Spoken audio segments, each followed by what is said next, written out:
6. Tutaanza mstari wa 1 hadi wa 6. Tutasoma kwa taratibu.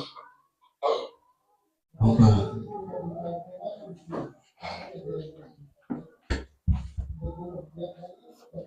kitabu ni cha Marko mlango wa 6 kuanzia mstari wa 1 hadi wa 6.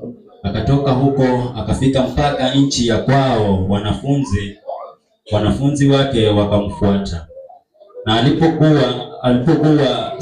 ilipokuwa Sabato, alianza kufundisha katika sinagogi. Wengi waliposikia wakashangaa, wakasema, huyu ameyapata wapi haya? Ni hakimu gani hii? Ni hekima gani hii aliyopewa huyu? Na ni nini miujiza hii mikubwa inayotendeka kwa mikono yake? Huyu si yule seremala mwana wa Mariamu, na ndugu yao Yakobo na Yose na Yuda na Simioni, na maumbo yake hawapo hapa petu wakijikwaa kwake? Yesu akawaambia, nabii hakosi heshima isipokuwa katika nchi yake mwenyewe na kwa jamaa zake na nyumbani mwake. Wala hakuweza kufanya muujiza wowote huko, isipokuwa aliweka mikono yake juu ya wagonjwa wachache akawaponya. Akastaajabu kwa sababu ya kutoamini kwao. Akazunguka katika vile vijiji akafundisha. Amen. Bwana asifiwe. Bwana asifiwe sana. Amina. Haya ni maandiko ya Yesu, ama ni habari za Yesu wakati alipokuwa ametoka kuhubiri injili kwa mataifa. Bwana asifiwe. Ametoka kuhubiri injili kwa watu wengine tofauti. Mwamshe jirani yako. Bwana asifiwe sana. Amina. Alipotoka akasema, hata niende katika mji wetu, niende kwetu. Bwana asifiwe. Yaani aje nyumbani. Bwana asifiwe sana. Amen. Na alipokuja nyumbani, maandiko yanasema ya kwamba ilikuwa ni Sabato, akaingia katika sinagogi. Bwana asifiwe. Ilipokuwa Sabato, alianza kufundisha katika sinagogi. Wengi waliposikia wakashangaa. Bwana asifiwe. Yaani wengi waliposikia wakashangaa. Kwa sababu gani? Huyu wanamjua. Bwana asifiwe. Hata huyu nani? Seremala. Katika tusomee ile mstari wa 3. Huyu si yule seremala. Huyu si yule seremala mwana wa Mariamu. Mwana wa Mariamu. Na ndugu yao Yakobo na Yose na Yuda na Simioni, na maumbu yake hawapo hapa petu. Maumbu yake hawapo hapa petu, wakajikwaa kwake. Maana nyingine ya kujikwaa kwake, tusome Biblia ya Kizungu kwa mstari wa 3. Is not this the carpenter, the son of Mary, the brother of James and Joseph and the Judah and Simeon, and are not his sister here with us? And they were offended at him. They were offended at him. Bwana asifiwe. Amen. Yaani walichukizwa ama walikasirika, wakamdharau kwa sababu wanamjua. Bwana asifiwe. Amen. Bwana asifiwe sana. Amina. Yesu alipoingia katika ule mji, ilikuwa ni Sabato, akaingia katika sinagogi, akaanza kuhubiri injili, akaanza kuponya wagonjwa, akaanza kufanya miujiza. Bwana asifiwe. Amen. Bwana asifiwe sana. Amina. Akaanza kutenda maajabu. Walipomtambua wakashangaa. Bwana asifiwe. Amen. Mstari wa 2. Wakamshangaa kwa sababu gani? Wanamjua huyu ni seremala. Wanajua huyu ni ndugu yake fulani na fulani. Bwana asifiwe. Wanamjua huyu ni mtu wa kwetu. Dada zake tunakaa nao hapa. Bwana asifiwe. Sasa awezaje kufanya miujiza? Awezaje kuponya kwa nguvu? Bwana asifiwe. Awezaje kufanya miujiza kwa mikono yake? Bwana asifiwe sana. Amen. Mazoea. Wamemzoea. Bwana asifiwe. Amen. Yaani wamemzoea kiasi ya kwamba hawezi kufanya chochote kwao. Bwana asifiwe. Amen. Hebu tamka, Mwambie mwenzako sitaki mazoea. Sitaki mazoea. Sitaki mazoea. Sitaki mazoea. Amekujibu nini? Kwa sababu amekuzoea, kwa maana amecheka. Bwana asifiwe. Mwambie sitaki mazoea. Sitaki mazoea. Maana utakaponizoea, hakuna chochote cha Mungu ambacho kinaweza kushuka kwa sababu ya hayo mazoea. Kristo alipoingia pale mjini, alianza kuhubiri Injili na akaanza kufanya miujiza, akawaponya wagonjwa. Lakini punde tu walipoanza kumshangaa, walipomtambua ya kwamba huyu ni mtoto wa Mariamu, Bwana Yesu asifiwe. Huyu ni kapenta, Bwana Yesu asifiwe sana. Huyu ni fundi wa mbao, huyu ndugu zake tunakaa nao hapa, huyu dada zake tuko nao hapa. Inaendaje anafanya mambo haya yote? Hebu turudie mstari wa pili. Mstari wa pili. Na ilipokuwa Sabato, alianza kufundisha katika sinagogi. Wengi waliposikia wakashangaa. Wakasema, huyu ameyapata wapi haya? Huyu ameyapata wapi haya? Kwa sababu gani?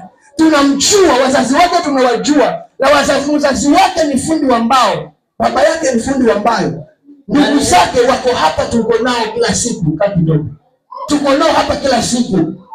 Sasa inawezaje huyu kufanya mambo haya? Inawezaje mtoto wa seremala asimame na afundishe? Bwana Yesu asifiwe. Inawezaje mtoto wa seremala asimame na afanye miujiza mikubwa kwa mikono yake? Bwana Yesu asifiwe sana. Amen. Tunamjua huyu, hawezi kufanya mambo kama hayo. Bwana Yesu asifiwe. Hebu Bwana Yesu asifiwe. Mwangalie jirani yako. Mwangalie tu. Si mwangalie, unaniangalia mimi, ni jirani yako. Nasema mwangalie wewe jirani yako, unamwogopa. Uko na mazoea. Kwa sababu ya mazoea ndio maana unamwogopa. Isingekuwa hiyo mazoea, haungemwogopa, ungemwangalia. Bwana Yesu asifiwe sana. Yaani tunakuwa na mazoea, kuzoea mtu kiwango kwamba hata nguvu za Mungu hawezi kupenya. Bwana Yesu asifiwe. Ni lazima tukaweze kutoa mazoea katika maisha yetu, katika huduma. Bwana Yesu asifiwe. Amesimama mbele ya watu, huyu si mtoto wa Makedonia. Rehema, Bwana Yesu asifiwe. Huyu si mama yake yuko pale. Bwana Yesu asifiwe sana. Mama yake si mtu fulani yuko yule. Ndugu zake si mtu fulani na mtu fulani. Bwana Yesu asifiwe. Atasimamaje na atuambie chochote? Na tunajua kila kitu chake. Tunajua kila kitu. Bwana Yesu asifiwe. Hawezi kutuambia chochote. Hicho ndicho kitu ambacho kinaua miujiza. Tuendelee hapo kidogo, hapo mbele kidogo. Unaweza tukaa, maana utasema sana.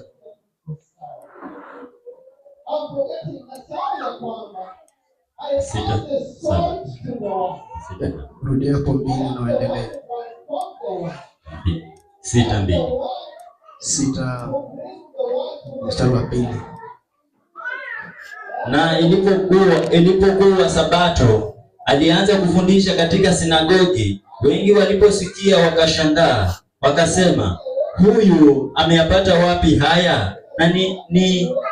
Na ni hekima gani hii aliyopewa huyu? Na ni nini miujiza hii mikubwa inayotendeka kwa mikono yake? Na ni nini miujiza hii mikubwa inayotendeka kwa mikono yake? Yaani hawaamini. Wanajua kitu ambacho kinaweza tendeka kwa mikono yake ni kuchonga meza. Bwana Yesu asifiwe. Wanajua chochote ambacho kinachoweza kutendeka kwa mikono yake ni vitanda. Hili tunamdai kitanda huyu. Juzi nilienda kakimbia huyu. Hakutengenezea kitanda changu, niko na mwaka sahihi. Ninapita hapo, eti leo hii anasimama na ananihubiria. Bwana Yesu asifiwe. Eti leo hii ile mikono ambayo inastahili kushika mbao, eti anafanyia miujiza. Hiyo haiwezekani. Bwana Yesu asifiwe sana. Bwana, kwenye kanisa linakufa. Miujiza inazama tu hivyo. Bwana Yesu asifiwe. Kwenye mazoea, Bwana Yesu asifiwe. Ndio wako. Bwana Yesu asifiwe sana. Amina. Haleluya. Tulio na mazoea, tuache mazoea. Bwana Yesu asifiwe. Ili nguvu za Mungu zitendeke. Endelea. Huyu si yule seremala mwana wa Mariamu na ndugu yao Yakobo Yose na Yuda na Simioni na maumbu yake hawapo hapa petu? Wakajikwaa kwake. Yesu akawaambia, nabii hakosi heshima isipokuwa katika nchi yake mwenyewe na kwa jamaa zake na nyumbani mwake. Kwa jamaa zake na nyumbani mwake. Katika nchi, katika kijiji chao chenyewe akakosa heshima. Kwa sababu gani? Ya mazoea waliomzoea. Anazaliwa huyu na kuangalia. Leo atanambia nini? Huyu tumecheza sote. Huyu tumetandikwa shule sote, tumesoma sote. Anabeba mawe kwa sababu amefeli. Namuona anabeba mawe 50 akiyapeleka mahali. Leo hii anasimama. Ataniambia nini? Mazoea. Nataka uelewe, yani hilo neno jaribu kulitafakari vile ambavyo mnenaji ananileta kwako. Endelea. Wala hakuweza kufanya muujiza wowote huko. Wala hakuweza kufanya muujiza wowote huko. Kwa sababu gani? Kwa sababu ya mazoea. Kwa sababu ya mazoea. Walimzoea nani? Yesu. Wanamjua. Hakuweza kufanya muujiza. Kwa sababu gani? Ninamjua huyu, atasema nini? Maandiko yanasema aminie atapokea. Kwa nini sasa? Sasa wakati mtu huyu ninayetaka afanyiwe muujiza amenizoea, muujiza utafanyika? Hakuna imani. Kwa nini sasa? Amefuta ile kiwango cha imani na ameweka mizaha, ameweka mazoea. Kwa hivyo hakuna chochote ambacho kinaweza kufanyika mahali hapo. Kuna mtu ananielewa? Lakini endelea. Isipokuwa aliweka mikono yake juu ya wagonjwa wachache akawaponya. Akastaajabu kwa sababu ya kutoamini kwao. Akazunguka katika vile vijiji akifundisha. Amen. Ilikuwa ngumu, ikabidi tu aweke mikono. Tomeni basi, hata kama mmenizoea, lakini hiyo mpokee. Hiyo pokeeni, maana mwaumia ninyi wagonjwa. Umeenda hospitalini hamkupona. Halafu leo mmekuja. Bwana asifiwe. Amen. Mmekuja kwa mtu ambaye mmesema mnamzoea. Unanijua, sawa, hata kama unanijua, lakini hiyo pokea, pona basi. Bwana asifiwe. Lakini muujiza akashindwa kuifanya, maana inahitaji imani. Bwana asifiwe. Muujiza unahitaji imani ndio kaweze kufanyika mahali fulani. Bwana asifiwe. Amina. Bwana asifiwe sana. Amen. Imani ya Wakristo imewekwa ama imezuiliwa na mazoea walio nayo ndani ya mioyo yao kuelekea watumishi wa Mungu. Bwana asifiwe sana. Amen. Twende katika Injili ya Marko, songa hapo mbele 7. Marko 7 mstari wa 12 na 13. Kitabu cha Marko 7:12 na 13. Naam. Wala hamumhurumii wala hamumruhusu baada ya hayo kumtendea neno babaye au mamaye, huku mkilitangua neno la Mungu kwa mapokeo yenu mliyopokeana, tena mafanya mambo mengi yaliyo sawasawa na hayo. Hiyo 13 tusomee kwa Kizungu. Kuna neno hapo ambalo kidogo limejificha ambayo marking the word of God of non-effect through your tradition, which ye have delivered, and many such like things do ye. Through your tradition, kutokana na tamaduni zenu. Bwana asifiwe. Mnapokea mambo kutokana na tamaduni zenu. Huyu tunamzoea, mamake ni yule ambaye anauza kundu. Bwana asifiwe. Baba yake ni yule ambaye tunamjua tayari ni hoihai. Sasa leo hii hatuamini ya kwamba mtoto wa hoihai anaweza kusimama na akaleta neno kwetu na watu wakakombolewa, watu wakafunguliwa, miujiza ikatendeka. Bwana asifiwe sana. Maana huyu ni mtoto wa hoihai. Atatuambia nini huyu? Tumeweka tamaduni katika njia ya Mungu ambayo hiyo njia haipaswi kuwa na tamaduni, na kwa sababu tumeweka hizo tamaduni na tunazifuatilia tamaduni, na mambo ya Mungu yamekuwa hayawezi fanyika. Sema amen. Amen. Kuna mtu ananielewa? Wakati tunapoondoa utamaduni katika maisha yetu, tunapoondoa mazoea katika maisha yetu, nguvu za Mungu zinatendeka katika maisha yetu, zitaenda kuonekana kwa viwango vikubwa. Bwana Yesu asifiwe. Si kwamba nguvu za Mungu haziko, la, nguvu za Mungu ziko, lakini kitu ambacho kimeharibu, tumewazoea wale wenye nguvu za Mungu. Bwana Yesu asifiwe. Tumemzoea Mungu kiwango kwamba ninaweza nikasimama mbele ya watu kisha nikaenda na nikafanya mambo yao. Bwana Yesu asifiwe sana. Ninaweza nikasimama katika njia ya Mungu kwa dakika 2, dakika zingine nikasimama katika njia yangu mwenyewe ambayo nimeipanga, ambayo mwishowe inaenda motoni. Bwana Yesu asifiwe. Na ninajiita ya kwamba mimi ni mtu wa Mungu. Bwana Yesu asifiwe. Nguvu za Mungu zinatoka kwa sababu gani? Umemzoea Mungu kiwango kwamba unadhani Mungu ni babu yako. Bwana Yesu asifiwe. Ninakuja mbele za Mungu, kisha nikitoka ninaenda kuangalia Mary. Dama wako wapi? Katana. Tumeagana na Katana. Bwana Yesu asifiwe. Tumeagana na Kasena. Bwana Yesu asifiwe sana. Kule vichochoroni. Bwana Yesu asifiwe sana. Huku umetoka katika njia ya Mungu, umetoka katika nyumba ya Mungu, ukiwahubiria wengine ya kwamba njoni mbele za Mungu. Bwana Yesu asifiwe. Ukitenda makuu, unafikiri hapo kutakuwa na nguvu za Mungu kweli? Bwana Yesu asifiwe. Ndugu, unajidanganya. Maandiko yanasema najua yani hauko vuguvugu na hauko baridi, hauko moto na hauko baridi. Bwana Yesu asifiwe. Heri ungekuwa vuguvugu, heri ungekuwa moto ama ungekuwa baridi. Bwana Yesu asifiwe sana. Si utambulike tu kule uliko ya kwamba mimi niko katika giza ama mimi niko katika nuru. Bwana Yesu asifiwe. Maana unajiita ukienda kwa watu wa nuru, unajisemea kwamba mimi ni wa nuru, na nikienda katika ulimwenguni unajiita mimi ni wa ulimwengu. Sasa uko wapi? Hata Mungu naye anashindwa, huyu sasa nitamsaidia vipi? Anataka kuniona kweli huyu, hasa anakuchukulia kama babu yako. Anasema sio unachukulia na hivyo, kwa sababu si unaenda kwa Mungu kisha unaenda kwa mambo mengine. Bwana asifiwe. Anakuchukulia hivyo vile ambavyo unamchukulia Mungu. Unajua wewe, tambua ya kwamba Mungu naye anakuchukulia hivyo. Bwana asifiwe. Si unajua vile ambavyo unamchukulia wewe mwenyewe. Bwana asifiwe sana.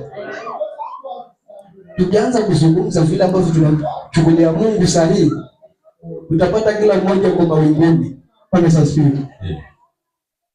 Wengine yuko hapa na anafikiria saa 9 unastahili niwe mahali fulani, kuna appointment na mtu fulani. Bwana asifiwe. Tena anataka nguvu za Mungu zipenye ndani yake, ziingie ndani yake. Nguvu za Mungu kweli ama ni nguvu za yule mwingine? Bwana asifiwe sana.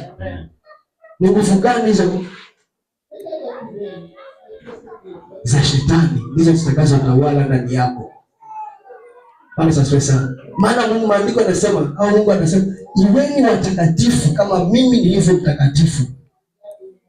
Sasa kama mimi siko mtakatifu na nataka yeye aingie ndani yangu, na yeye anasema niwe mtakatifu ndio akaweze kuingia ndani yangu, ataingia kwenu? Amen. Unaijua ile njia ambayo unaiendea. Wewe ndio nabii wa maisha yako mwenyewe. Unajua yale makosa unayoyafanya katika nyuma yako, yale unayoyatenda. Anaweza kuwa hata wewe mwenzako hayajui, lakini wewe mwenyewe unayajua. Bwana asifiwe. Si unajificha katika mwili huu. Bwana asifiwe sana. Lakini tambua ya kwamba kuna yule ambaye anaona yale ya sirini, anaanza kuona yale ya sirini. Wana wa Israeli walipoenda mbele zake wakitaka msaada, aliwaambia ya kwamba nendeni mkaiambie hiyo miungu mnayoiabudu iokoe kwa wakati wenu. Bwana asifiwe. Unafikiria mtu alikuwa amekasirika vipi? Bwana asifiwe sana. Kwa sababu gani? Ya mazoea. Yaani umenizoea kiasi kwamba unaweza kuniabudu kisha ukaenda kuabudu miungu mingine. Tena unakuja unaniambia nikusaidie. siwezi kukusaidia. Bwana asifiwe. Sikujui. Nendeni mkaiambie hiyo miungu mnayoiabudu hiyo. Ndio macho akafungukia. Kumbe Mungu anaona. Sisi tulisema tunaabudu miungu mingine. Kumbe Mungu anajua kwamba tumeabudu. Walipoenda kuirusha, waliporudi, moyo wa Mungu ukabadilika. Sasa sioni ile mnayoiabudu inaweza kuwasaidia. Bwana asifiwe sana. Hivyo ndivyo Mungu alivyo. Na wewe unasema ya kwamba Mungu nisaidie, Mungu nisaidie. Bwana asifiwe. Mungu niokoe. Wakati ukitoka hapo unaenda kwa katanda. Bwana asifiwe. Ukitoka hapo unaenda kujichafua. Bwana asifiwe sana. Ukisema haonekani. Sasa kama haonekani, kwa nini Mungu, ama kama haufanyi dhambi, kwa nini Mungu akusaidie? Bwana asifiwe. Bwana asifiwe sana. Amina. Kuna mtu ananielewa, lakini kile ninachosema ama kile ninachomaanisha